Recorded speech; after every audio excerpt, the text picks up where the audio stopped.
السلام علیکم جی، ہم اس ٹائم مسجد صدقہ کے اندر ہیں۔ یہ اس مسجد کو مسجد صدقہ اس لیے کہتے ہیں کہ یہ ساتھ میں ایک باغ ہے۔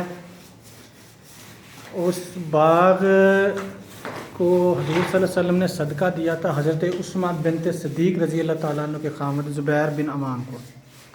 میرے خیال میں ان کا نام عوام بن زبیر ایسا نام تھا۔ اس وجہ سے یہ باغ صدقہ مشہور تھا، اور یہاں پر مسجد بنائی گئی۔ یہاں سرکار صلی اللہ علیہ وسلم نماز ادا کرتے رہے ہیں۔ اس کو مسجد صدقہ کہتے ہیں۔ نماز ادا کرنے کے متعلق یہ روایت ہے کہ یہ تھوڑا آگے بنو گریزہ قبیلے کا علاقہ ہے۔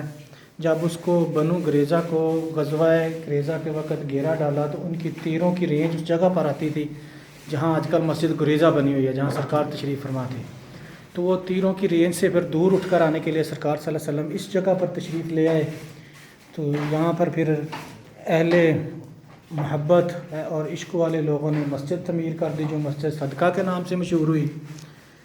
اور آج اس کی ہمارے پاس وہ پاکستان سے مہمان آئے ہیں جی، غزوہ نبوت کے بہت بڑے مجاہد سید مبشر حسین صاحب ان کو زیارت کے لیے یہاں لے کر آئے۔ تو مسجد کی یہ حالت دیکھی، اتنا افسوس ہوا، ایسے لگتا تھا کہ جیسے صدیوں سے مسلمان یہ علاقہ چھوڑ کر چلے گئے ہیں۔ مسجد کے فرش پر، مسجد کی دیواروں پر اتنی گرد جمی ہوئی ہے کہ جیسے یہاں کوئی مسلمان رہتا ہی نہیں، یہاں کوئی مسلمان بستا ہی نہیں ہے، مسلمان کا علاقہ ہی نہیں ہے۔ قرآن پاک ہیں یہاں پڑے ہوئے، ان کے اوپر اتنی گرد جمی ہوئی ہے کہ دیکھ کر جو ہے ایسے دل پھٹتا ہے۔ تو پھر ہم لوگوں نے یہ سوچا کہ چلو ایک دن نکال کر آتے ہیں۔ ویسے تو ریاکاری سی بنتی ہے، لیکن پھر بھی یہ دکھانے کا مقصد صرف یہی ہے کہ ہم لوگ کہاں جا رہے ہیں، کدھر جا رہے ہیں۔ کہ یہ مقام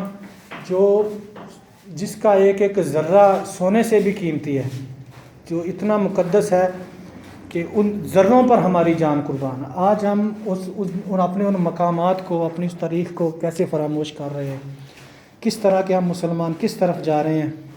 اللہ ہم سب کو ہدایت دے، اللہ ان لوگوں کو ہدایت دے کہ یہ اس کے بارے میں کچھ سوچیں۔ یہاں سعودی عرب کا محکمہ اوقاف ہے، بڑا زبردست محکمہ ہے، کروڑوں کی آمدنی ہے اس کی، کروڑوں کی گرانٹیں اس کو ملتی ہیں۔